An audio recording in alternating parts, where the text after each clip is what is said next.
来看今仔受到大陆冷气团甲华南军河区向东边移动的影响哦，中央气象署透早针对金门马祖佮有新北市发布低温特报，可能会出现10度以下的低温。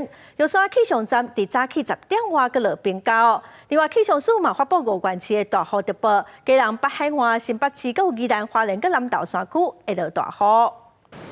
北部天气单日，民众穿厚衫、骑雨伞出门。北宜气象署针对基隆、北海岸、宜兰、南投和花莲山区发布大雨特报。气象署预估北部、中部、东半部这款落雨的天气形态会维持到拜三。清明年假头一天4月初3，才会开始慢慢转雨。不过基隆东半部也是有机会落雨。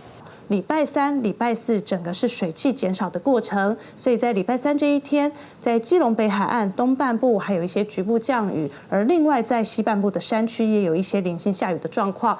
也那气温的部分，这几日啦，受到大陆冷气团影响，各地天气冷叽叽。北宜北部、东半部温度伫咧12度至16度，中半部12度至22度，南部温差就较大，会伫咧15度至27度之间。气象署预估爱到拜三过后，大陆冷气团减弱，北部、东半部高温才会来到20度以上，中南部高温恢复25度以上。不过也是爱注意早晚温差可能会差到10度。礼拜三之后，在冷气团逐渐减弱的状况下，白天的高温就会逐日的回升。那在连假的前期，可以看到整个白天的天气会恢复到比较相对舒适的一个状况。